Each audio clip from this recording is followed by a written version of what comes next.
Be laid to rest, and today she'll make history one last final time.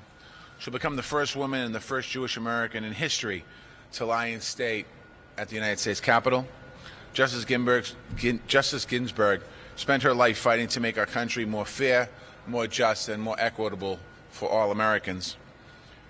We will forever be grateful to her and her service to our country. I'd like to take a moment of silence to offer our city's respect and honor her incredible life and legacy of service to our country.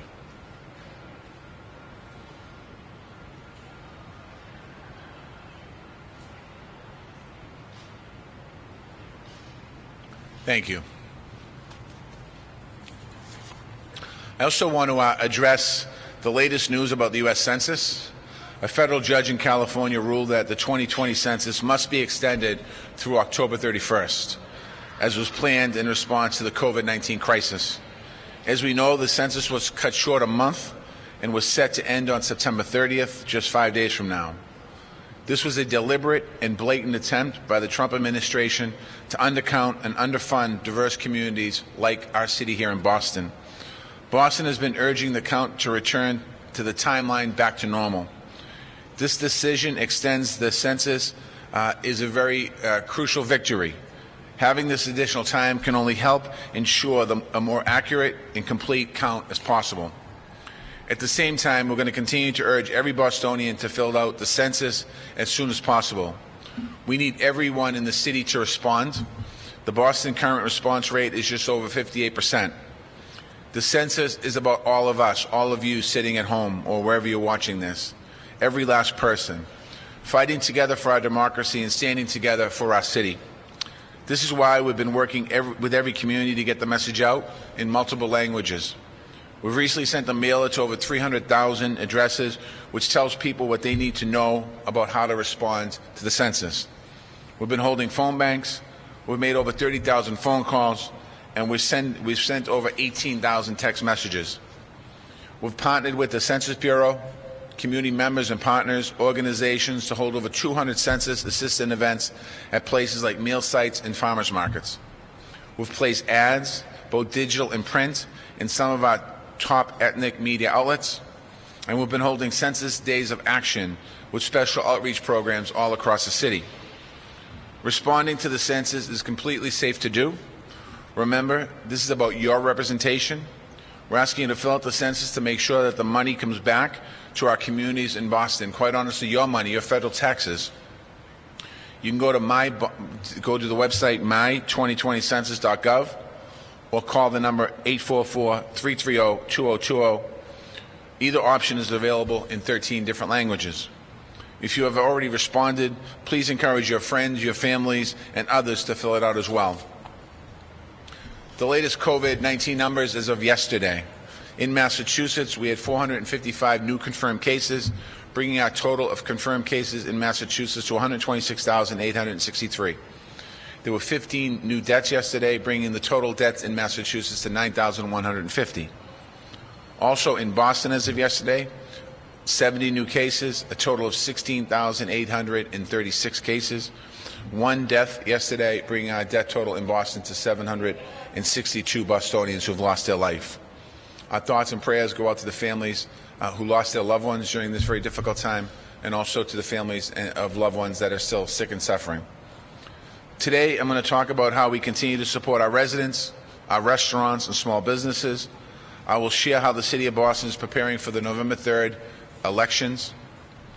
Start by Boston's positive test rate is at 2.7%, roughly level with this time last week. Our daily average of new positive cases is down 49, down slightly from the week before. That's a daily average. We've seen a slight increase in our hospitalization numbers. It has not crossed our thresholds for major concern at this point, but we're monitoring those numbers very closely.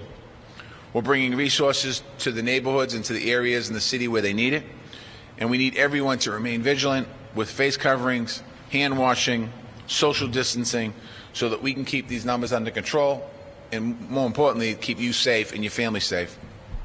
On Monday of this week, we kicked off school year with online learning for all students. We are planning a gradual introduction of in-person learning, starting with the highest need students and the youngest students.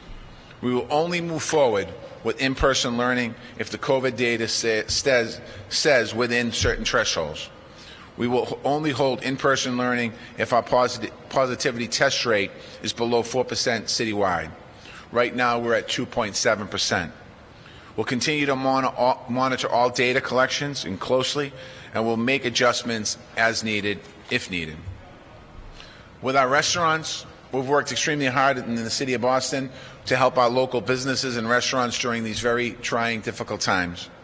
We'll continue to support with resources so they can safely serve their customers.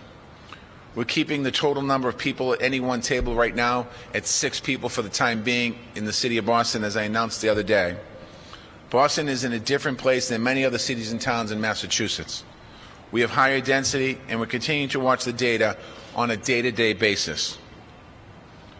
We continue to put safety first, and we will only loosen restrictions when we know it's safe to do so. Since the COVID-19 crisis began, we provided millions of dollars in relief for small businesses, including many of our restaurants here in Boston. Our Small Business Relief Fund has awarded over $6.7 million to more than 1,800 businesses. The Reopen Boston Fund has provided $2.4 million in grants to over 1,300 small businesses for PPE, safety material, and cleaning supplies so they could open safely and stay open. We've created an online resource to help restaurants procure the proper PPE they need to stay open. We're talking to lenders to prevent both loan defaults for small businesses. We're helping restaurants reach more customers with directories for residents to know what is open and how to support them. We've lifted many of the restrictions. We continue to allow all Boston restaurants to offer takeout and delivery without any additional permits, fees, or processes. We provided free technical assistance to help restaurants get set up with an online directory service and enhance their online presence. We've created a 5-minute pickup area parking zone in front of restaurants for takeouts and deliveries. Some of the restaurants did lose that parking zone because we had the outside dining, so some of that was shifted around your restaurants. We've also worked with restaurants to offer outdoor dining. We waived all fees for licenses and permitting of outdoor dining. We're streamlining our approval process for temporary extensions into private and public spaces like sidewalks and streets. And since the beginning of the crisis, we've issued more than 550 new outdoor dining permits. We recently announced that we're extending the outdoor dining program. Restaurants that are using private outdoor space can continue to do so for as long as the public health emergency lasts. Restaurants using public space on streets and sidewalks can continue until December 1st. At that point, the city will reevaluate the COVID-19 situation and also the weather. Unfortunately, our weather here in Massachusetts might not be cooperative with us. We have waived all application fees for the use of outdoor propane heaters in dining areas for the colder months. Our small business team is always there to help our local restaurant owners and their employees. They're constantly doing outreach, answering questions, and helping small businesses access resources. I'm asking everybody to, if you'd like to find out where you can go get your meals takeout or for education and help with small businesses, go to Boston.gov/smallbusinesses to learn more about the services that they offer. Food access continues to be one of our top priorities. It's an equity issue that we've been focusing on long before the COVID-19 pandemic. But during the crisis, we've reoriented several city teams to focus entirely on our food systems and close any gaps that we're experiencing in the city. And we're using every tool in our city's disposal and working with many partners who have stepped up to help us in this effort. So far, we've distributed over 3.5 million meals at sites across the city, including locations at the Boston Public Schools, Boston Center for Youth and Families, Boston Housing Authority, YMCA, and other great community organizations in our city who have been helpful to us. You can find a meal site near you if you go to Boston.gov/food resource map. The Boston Public Schools has 21 sites where families can get 5 days of meals, both breakfast and lunch, in one pickup. You can find these sites at bostonpublicschools.org/free meals. And through the Boston Resiliency Fund, we've granted $15 million to organizations devoted strictly to helping residents with access to food and other basic needs in the city. I also want to remind families that you can use your SNAP food benefit program benefit at stores participating in the Double Up Food Bucks program. You get 50% off fresh fruits, vegetables, and then we reimburse the local stores that participate in the program. This program has grown every single year since we introduced it 3 years ago. The stores already participating are Daily Table and Davies Supermarket in Dorchester and Roxbury. This program will be expanded to East Boston bodegas in the coming weeks. And we're currently inviting more stores to get involved. It's a way to help serve our community, and it can be also an increase in revenue during a very difficult time. We're also offering technical support to all participating stores. That includes POS systems, store improvements, marketing support, one-on-one training, and other opportunities. The Double Up Food Bucks program is a win-win for small businesses and families. More savings means more families have additional savings to spend on other critical needs. And small stores will have an increase in demand for freshly, locally grown produce. We encourage our neighborhood grocery stores, bodegas, and corner stores to please join this program. To find out how to go to this program, you go to Boston.gov/doubleupfoodbucks to learn more and fill out the form. It's available right now in 5 different languages, or you can call the Food Access Office here in the city at 617-635-3717. We're also expanding a great program that helps older adults. Our Senior Saves program helps low-income seniors over the age of 60 replace old heating systems in their homes. We launched the program back in 2015. Since then, we've replaced more than 200 faulty heating systems throughout Boston's neighborhoods. We provided grants up to $3,500. Now we have more than double the amount to $8,000. Older residents living with fixed incomes can't always afford important improvements to their homes like heating. New energy-efficient systems will help prevent heating emergencies during cold winter. They also help reduce energy bills. In Boston, we have a great deal of respect for our seniors. They made our city for what it is today. They raised us, and many of them served our country. And we're always going to treat them with the dignity and respect that they deserve. No senior in Boston should have to struggle to stay warm in their home. We want to encourage seniors to take advantage of this program before the winter hits.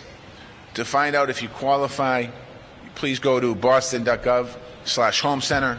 Or for the seniors listening, this is an incredible program. You can call 617-635-HOME, H-O-M-E.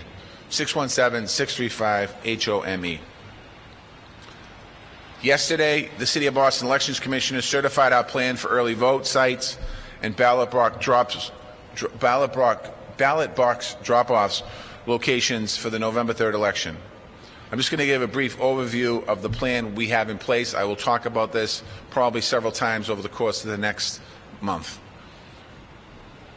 For those who still need to register to vote, the deadline to do so is Saturday, October 24th. If you have not registered to vote and you want to vote in the presidential election, it's Saturday, October 24th. For those of you that are just becoming a voting age, make sure you register to vote. It's one of the most important things you can do is vote in the presidential election. You can register in person, you can register by mail or online, or through the Registry of Motor Vehicles. If you're planning to register in person, we want you to make sure that you make an appointment here at the Election Department at City Hall. They're open on Tuesdays and Thursdays and Fridays from 9 a.m. till 5 p.m. in room 241. If you're planning on voting early, many people took advantage of this in the primary. The early voting period will start on Saturday, October 17th and go through Friday, October 30th. All registered voters in Boston are allowed to early vote at any of the early vote locations. You don't have to go to the location in your neighborhood. You can go to any location in the city. We have 21 early voting locations all across our city, from the Boston Center for Youth and Family Parish Street in East Boston to Boston City Hall to the Honan Alston Branch Library, and yes, Fenway Park is also one of them. Hours and locations vary. We're asking you to go to Boston.gov/elections to find out where in your neighborhood or where in the city that you could go early vote. All in-person voter locations will have advanced COVID health and safety protocols, including social distancing and sanitizing procedures. And all poll workers are trained in the proper use of PPE. I want to thank the poll workers who did an incredible job here during the primary in the city of Boston, who manned these locations and also ran the election on Election Day. If you're voting by mail, you must first complete and sign and return the prepaid postcard application to the election department at 5 p.m. by Wednesday, October 28th. So if you're voting by mail and you filled out the form and you checked all elections, you should be automatically getting a ballot sent to your house. You can track that ballot to make sure it's where it is in the system. If you have not filled out, and on Election Day you either voted in person or you didn't vote at all, but you want to vote by mail, you can fill out that application and make sure you get it to the election department by Wednesday, October 28th. All Massachusetts registered voters have been sent a vote by mail application in the mail for both the state primary and the state elections. If you haven't received it, or you misplaced it or lost the application, or you don't remember getting it, you can get a new one by completing an online form. You can return it to the election department either by mail, email, or fax, or by dropping off in person here at City Hall, the election department in room 241. If you return it by mail, we're asking you to please return it as soon as possible, because we want to make sure that we get it here so you're not waiting for the last minute. We also have a drop box on the 3rd floor of the City Hall entrance, which is literally right behind me, that you can drop it off here if you'd like. Voters can also submit their applications online. This is to get a ballot. The election department will stop mailing out ballots in early October, so you should not have received one. You'll not receive one in the mail before that. And we'll continue to mail them out until the application deadline. You have many options on how you can return your completed ballot once you get the ballot, the physical ballot, in your hands. You can send it in by mail. It must be postmarked by November 3rd and received by November 6th. So we're asking you to please mail it and complete it as soon as you get it in the mail. At a drop box, we'll have 17 drop boxes across the city of Boston. We're adding 15 additional sites throughout the city since the state primary. In the primary, I believe the only place we had a drop box was here at City Hall, but we will have 17 of them, including the 2 here, all throughout the city of Boston, so you can drop it off in your neighborhood. These drop boxes will be available 7 days a week from the morning and through 8 o'clock at night on November 3rd. At an early voting location during the voting period, you can also bring your ballot to. So if you have your ballot and you know that there's an early voting location in your neighborhood and you just want to simply come and drop it off there, your ballot that you get in the mail, you can do that as well. Or at City Hall, while we're open, you can drop it off here too. I want you to keep in mind, if you request a mail-in ballot, you cannot return your completed ballot to your polling location on Election Day. So if you have a ballot and you didn't mail it in on Election Day, you can't drop it off there. You have to go in and vote. At that point, you'll drop it off. So you have the opportunity to drop it. I think you get the point now. I'm beating this up pretty good today. You also have the opportunity to vote in person. During the primary, we had our locations prepared for people coming and voting in person with the proper PPE and sanitization. But again, on the general election for president, the numbers are going to be extremely high. So my suggestion is if you can either do early vote or do a mail-in ballot, that would be my suggestion. If you're planning to vote in person on Election Day, there'll be 20 precinct polling location changes which can be found at Boston.gov/election. Make sure you check that before you go out and vote. What's happening here is that some of the locations that we have voting usually, some are senior centers and senior buildings, we had to move them. So you will get a letter in the mail, but we'll ask you to go check to make sure your polling location that you're used to going to is still the actual location. There are the same precinct polling location changes in the same primary, so these are folks that have not voted, didn't vote in the primary at your location. You should look it up. Polling locations will be open on Election Day from 7 a.m. until 8 p.m. on Tuesday, November 3rd. I hope that every Boston voter will make a plan to vote in the upcoming election. It's a fundamental part of our democracy. It will determine the course of our nation's history for the next 4 years. Any questions that you have or any concerns you have, you can go to Boston.gov/elections or call 311 for more information on how to participate in this year's election. There's been a lot of conversation, I'm not going to get into it today, about people not leaving office if they lose or leaving office if they lose. We have the greatest democracy in the world. The best part of our democracy is that everyone has a chance to vote and everyone's vote will be counted. And we need to make sure that we encourage people to go out and vote on either pre-November 3rd or on November 3rd. And also, folks that have not registered to vote, I'm encouraging you, please register to vote. I'm going to end with, all across our country, people are reacting to the news of Breonna Taylor and the grand jury not indicting any police officer in that shooting. This has been a painful and personal experience for many Americans. For many black people and people of color throughout the United States, it's brought a lifetime of painful experiences to the surface. Many people are angry and hurt and quite honestly confused at this point in our country. We need to recognize the root of the pain. Most of the demonstrations we've seen around the country have been peaceful. But in Louisville the other night, 2 police officers were shot. Those families were impacted by violence as well. People are deeply upset, but we cannot turn to violence to express our pain. I'm asking people who are planning to demonstrate in Boston tonight and over the weekend to respect the city. I'm asking you to respect each other. I'm asking you to keep it safe. I'm asking you to keep it peaceful. I'm asking you to keep it powerful. We're still in the middle of a pandemic. Anytime that you're outside of your home, and especially when you're around other people, we're asking you to wear a mask. We need you to protect your health, your family's health, and the health of the fellow Bostonian or wherever anyone comes from to protest. I'm also asking everyone to use caution in terms of where you're getting your information from about the protests. I'm asking you not to amplify posts that incite violence. Do your part in helping keeping the protests peaceful, which keeps the message clear. We need to remember that our kids and young people are paying attention to what's happening right now in our country. I want them to see in Boston that their city's coming together peacefully and standing up for what is right. Over the last 6 months, the people of Boston have come together in very powerful ways. We have worked to protect each other from a deadly virus. In Boston, we're doing the work to dismantle systemic racism in our community, in our economy, and in our criminal justice system. We're showing that change is possible, but it's when we work together.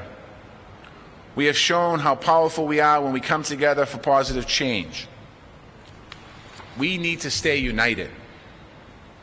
There's a lot of rhetoric coming out of Washington about what we're seeing on the streets of America. I spend a lot of time talking to my colleagues from mayors from around the country. There is an opportunity, a unique opportunity right now in our country to make real change and a real difference. And it's important that each and every one of us take that responsibility seriously. So I want to thank you for the opportunity to speak today. And with that, I'll open up for questions. You said that Boston will move forward with in-person learning as long as the positive test rate is below 40%. Yeah. Right now, we're at 2.7. Yes. How concerned are you that we will surpass that number before we get to October 1st and that Boston will move into the red zone, as you said earlier? The question is about in-person learning in schools. That I've stated today and in the past that our mark of being concerned about in-person learning is 4% of a positive rate in the city of Boston. We are currently at 2.7%. And also the state, we're on the verge of potentially being in the red zone. And how concerned am I about moving forward? There's a very real possibility that Boston will be in the red zone according to the state numbers but we'll still be at a 2.8% infection rate potentially across the city of Boston. We're monitoring these numbers literally on a daily basis, but we're doing the 7-day average. As of right now, I am not overly concerned about Boston going to a 4% across-the-board citywide positive rate, but certainly it's not within my control or our control to keep that rate. I mean, to see that rate. I mean, seeing that we don't go above that rate. So that's why I'm constantly talking to people about wearing masks. I'll come back to schools in a second. Wearing masks, social distancing, physical distancing, and all of the things that we need to do to keep ourselves safe. The reason why we did the phases is that if, for some instance, we're heading towards 4% citywide, if we want to delay a phase, if we want to postpone a phase, if we need to pull back, we're not shutting the entire district down. So hypothetically, in the next 3 weeks, we will have phase 1 and 2 in operation, which means that our high needs students will be in school and our K0, K1, K2 will be on the verge of grades 1 to 3 going back to school. And if we see that number where it's a dangerous number, then what we would do, we could suspend school for the kids that are in school, which will be a smaller number, and then we'd postpone the other phases. A new report from the Boston Teachers Union says that these buildings are not safe enough for students to have, as far as air purifiers, ventilation, et cetera. There will be concern regardless of infection. Your response? The Boston Teachers Union did a report, and they said these buildings aren't safe enough. And I saw the checklist, what they put out there. I'm not going to make a general assessment our buildings aren't safe. There's been a lot of work put into our buildings. There are certainly some points on the checklist that we're verifying to make sure that certain PPE is in the school, or certain markings on a hallway. We have spent millions of dollars in getting windows, operable windows, buying fans, proper ventilation. I feel right now in Boston that our buildings are in a good place to reopen school next week on a limited basis. That doesn't mean that there's not going to be a one-off here or there that we have work to do, but I feel that a lot of work has gone into making sure that our buildings are safe. My first press conference, I stood at this podium, I think I was right there, was back in March of this year. And at that point, we made some real quick, fast, aggressive decisions to shut things down. And I did that out of this health and safety of all Bostonians. There is no way, as mayor of the city of Boston, that I am going to allow a child or somebody going to school that is not prepared to make sure they're in a safe situation. So we're going to monitor the situations as we move forward, as every decision I've made. The most recent was this week, when the governor came down with allowing 10 people to eat at a table. We held back on that. We kept it at 6 out of caution. We want to make sure that the numbers are going in the right direction. So I'm not going to make any decision that's going to put any of our students or our teachers in harm's way.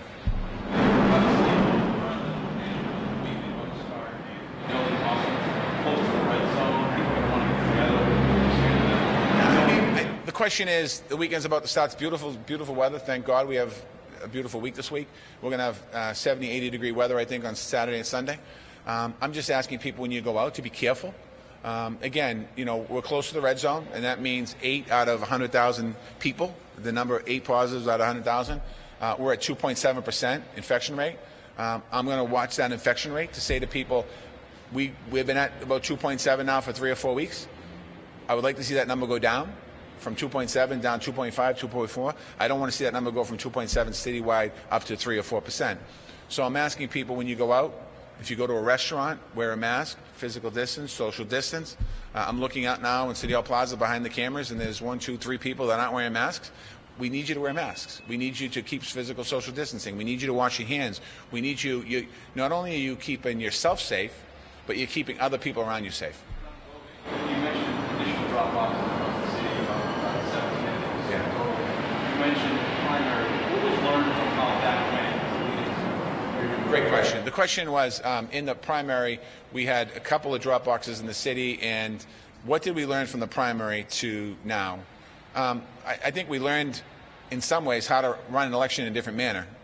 We had so many people doing mail-in ballots. I don't know the exact count, but I know that we mailed out, I want to say, requests for mail-in ballots was 100,000 plus. I think we got almost I don't know, 90,000 maybe. I don't know the exact number, but we get tens of thousands back. That's never happened before in the city. We get the system down in place now, expecting that. I think the turnout in Boston was, very high for a primary, a lot more than I think we might have broken a record. We're going to anticipate much more in the final. So I think we've learned about the system. So we've learned about getting these ballots out, making sure people understand the importance of mailing them back. The drop box locations, what we learned was that, many people wanted to vote by mail. Some people didn't feel comfortable by mailing their ballots.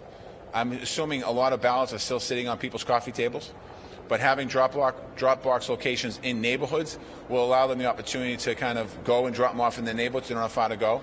So we learned about that. I think in Boston, there's a trust factor here.